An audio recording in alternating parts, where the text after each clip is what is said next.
So you're watching this video because you want to buy a Yamaha R6, and I'm pretty sure I understand why. They're fast, they're loud, and you really love Valentino Rossi.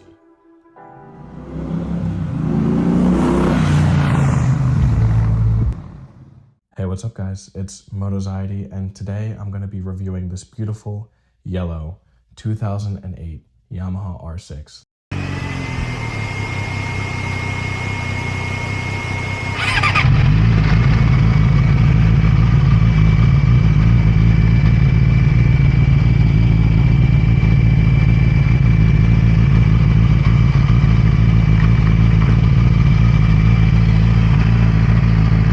To start things off, I hope you guys can hear through the camera how incredible this bike sounds. It put a smile on my face just to start the thing up. Not only does this bike look amazing, but with the M4 slip-on exhaust on the back of this bike, opening it up sounded beautiful. Throughout my life, I've become pretty familiar with Yamaha as a saxophone manufacturer. The saxophones I've owned have always been Yamaha because they sound the best and they have the best quality, the best performance, and the cleanest manufacturing. I'd have to say the same about the R6. When I started this thing up, it gave me the same smile and the same satisfaction that I have every time I open up one of my saxophone cases and play it.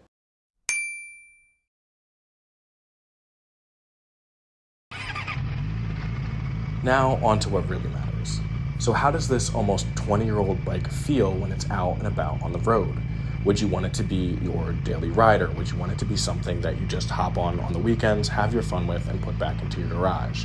So I got a little bit of time with the bike, and due to it being 16 years old, there are some things that stuck out to me as major issues. One of the biggest of which is that there's no gear indicator. Now, for me, that didn't really matter. I don't mind not having a gear indicator. I can usually tell what gear I'm in. I'm used to manual cars, I'm used to riding bikes and stuff like that. But for a beginner rider who's really dead set on picking up one of these older 600s, not having a gear indicator may be something that is a problem for you. Personally, I found it really helpful when I was first getting started just to always know what gear I was in, to be able to look down and be like, okay, I'm in third, or I'm in fourth, whatever the case may be. I found it super helpful, and it might be something that as a beginner rider, you're looking for. The secondary thing that stuck out to me was the brakes. On these older bikes, there is no ABS, and for a beginner rider, I think that having ABS is super important. Honestly, for any rider, I think that having ABS is super important, unless you're doing something like track days or anything like that. But on the road, there are unexpected things that can happen, and you might accidentally panic brake. It happens. And for those of you who say, I would never do that, well, good for you, but there are some people who will. And having ABS is definitely an added comfort for especially the beginner. Overall, this bike felt pretty good, but again, it's a 16-year-old bike. It did have some issues. There were some issues on startup. It takes a while to start sometimes. There might be a fuel pump issue with it, but that's specific to this bike. But anytime you're picking up an older bike like this, and you do your walk around and you do your ride and drive with it, and then you bring it home, you're gonna find more gremlins. You're locked into that headspace of, I really want this bike. And that's something that I'm just going to warn you now. If you're looking for your first bike and you're looking at picking up a bike off Facebook Marketplace or Craigslist or something like that, bring someone along with you that doesn't have the same love and affection for the bike that you do, because they'll point things out to you that you may not see because you're love blinded by the bike. Besides those initial gremlins that were missed during the first test drive of the bike, honestly, this thing feels great. Riding it around, it definitely feels a lot lighter than I expected it to. It definitely has less power than I expected it to, honestly. The down low power of this bike is just not there. Until you reach past like 12, 13, 14,000 RPM, this thing goes all the way up to 18,000 RPM in redline. There really is no guts in the bike, and you can just kind of ride it around relaxed and easy. And when you want that power, you just get on it, and it's right up there at the top. That's one of the really cool things about this bike is it has that really high RPM range. So you can kind of ride it around town, enjoy your nice, relaxed day, and then when you want to go have some fun in the mountains or the corners or whatever it is you're doing, you have a lot of power up top to explore and have fun with. I was super surprised too by how hot this bike gets. riding Drew's Gixxer 1000, my legs definitely get a little cooked on that thing. They get a little warm, but nothing compared to this bike. This bike is super, super hot when you're riding it. Maybe it's just the way the fairings are laid out or whatever, but I feel like there's just constantly hot air blowing up your legs. And, you know, when I got off this bike at the end of this ride, I was sweating. You know, my legs were drenched in sweat.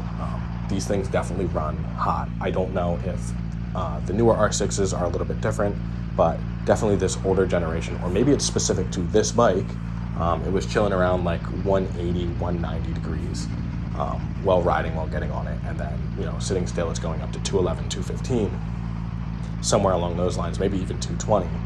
It was hot. It was very, very hot. My legs were sweating.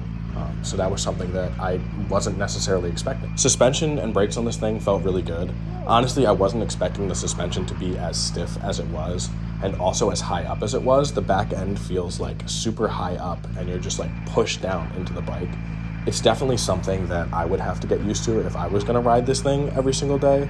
I am used to my Triumph, where it's a more comfortable riding position. But if I was gonna ride this thing every day, I would definitely have to take a little bit of time to get used to it. And some of the other sport bikes I've ridden just did not have this, I wouldn't even call it aggressive. It just feels funny to me, honestly. But they did not have this like level of bend where your butt's so high up and you're just pushed down. Brakes felt good for a 16-year-old bike though.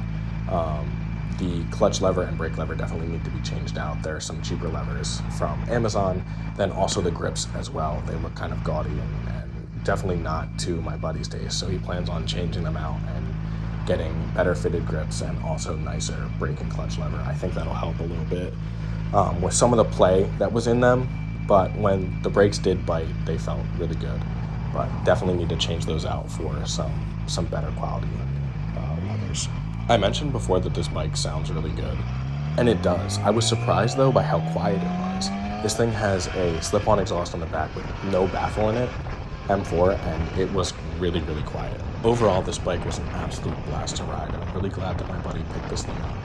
Honestly, it has me kind of wanting a 600 now, like something a little bit older that I can just have fun with, you know, and feature on this channel. So I've been looking on Marketplace a little bit, and hopefully I'll find something that you guys really like and I can talk about here on this channel.